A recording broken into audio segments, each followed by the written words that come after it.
علیہ وسلم نے فرمایا، ترمذی کی روایت ہے، لازماً میری امت پر وہ حالات آ کر رہیں گے جو بنی اسرائیل پر آئے تھے، بالکل اسی طرح جیسے ایک جوتا دوسرے جوتے کے بالکل مشابہ ہوتا ہے، برابر ہوتا ہے۔ تو آج اگر ہم اپنا جائزہ لیں، جیسے ڈاکٹر صاحب نے بھی ارشاد فرمایا، آپ نے بھی توجہ دلائی، آج ہمارا عالم کیا ہے؟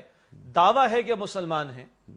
ٹھیک، اور ہم نمازیں ضائع کر کے بھی مسلمان ہیں، ہم زکوٰۃ میں ڈنڈی مار کر بھی مسلمان ہیں، ہم روزوں کو جان بوجھ کر چھوڑ کر بھی مسلمان ہیں، ہم حج جو کہ فرض ہو، صاحب استطاعت کی بات ہو رہا ہوں، وہ ضائع کیے بغیر بھی مسلمان ہیں، ہم سود خوری کر کے اللہ اور اللہ کے رسول علیہ السلام سے جنگ کے مرتکب ہوں، ہم تب بھی مسلمان ہیں، ہم بے حیائی کو پروموٹ کر کے جو ہے وہ پھیلا کر اللہ کے غضب کو دعوت دیں، ہم پھر بھی مسلمان ہیں، ہم ملاوٹ کریں پھر بھی مسلمان ہیں، اور ہماری تمنا کیا ہے؟ آج ہم سے کوئی پوچھے کہ یہودی کہاں جائے گا، ہم فٹ کہتے ہیں کہ جہنم میں جائے گا، نصرانی کہاں جائے گا، ہم فوراً کہتے ہیں جہنم میں جائے گا، فلاں کافر کہاں جائے گا، وہ فوراً کہتے ہیں جہنم میں جائے گا، اور ہم کہاں جائیں گے؟ ہم جنت میں جائیں گے۔ Is it so simple؟ کیا جنت اللہ کی اس قدر آسان ہے؟ تو اللہ تعالیٰ پہلے ہمیں بھی فرما دے تمہاری تمناؤں سے کچھ نہیں ہوگا۔ یہ وشفل تھنکنگ جسے کہا جاتا ہے، ہمارے استاد ڈاکٹر صاحب یہ رحمۃ اللہ علیہ یہ لفظ استعمال کرتے تھے وشفل تھنکنگ کا، نہ ان کی وشفل تھنکنگ سے کچھ ہوگا، قرآن گویا کہ کہہ رہے ہیں، نہ تمہاری وشفل تھنکنگ سے کچھ ہوگا۔ پھر جیسے ڈاکٹر صاحب نے آیت کوٹ کی سورہ المائدہ کی آیت نمبر 18 کہ یہود و نصارہ کیا دعوے کر رہے تھے؟ نحن ابناء اللہ وحباہ، ہم اللہ کے بیٹوں کی طرح اللہ کے چہیتے ہیں، ہم نبیوں کی نسل میں ہیں۔ آج ہمارا بھی شاید سہارا یہی رہ گیا کہ خار ہیں، بدکار ہیں، ڈوبے ہوئے ذلت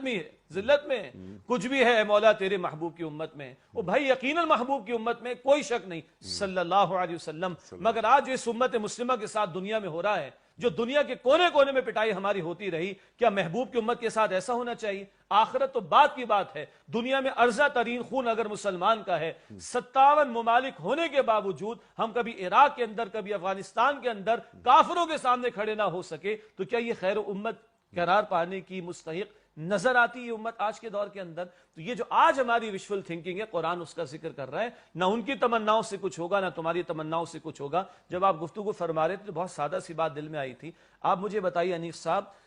50,000 کی تنخواہ ہے میری، اگر کیا تمناؤں سے ملتی ہے مجھے؟ کبھی گھر بیٹھے کبھی مجھے ملتی؟ میرے بچے کو میں نے اسکول میں ایڈمیشن دلا رکھا ہے، اس کے میں اے سٹارز چاہتا ہوں، کل اس کو میں ماسٹر اور پی ایچ ڈی اور ایم فل کرانا، جانے کیا کچھ کرانا چاہتا ہوں، کیا تمناؤں سے یہ بھی مجھے مل سکتا ہے؟ تمنا سے میرے بچے کو 100 روپے کی آئس کریم نہیں مل سکتی، تمنا سے مجھے اور آپ کو محض تمنا کرنے سے 50,000 کی تنخواہ نہیں مل سکتی۔ آپ اور میں ہم تمنا کر کے چاہیں کہ اللہ مل جائے، اللہ کے رسول مل جائیں، اور اللہ کی جنت مل جائے، اور آخرت کی ابد الآباد کی ہمیشہ کی زندگی کی کامیاب مل جائے، ہم کس خوش فہمی کے اندر مبتلا ہیں؟ تو قرآن اس مقام پر بے عملی،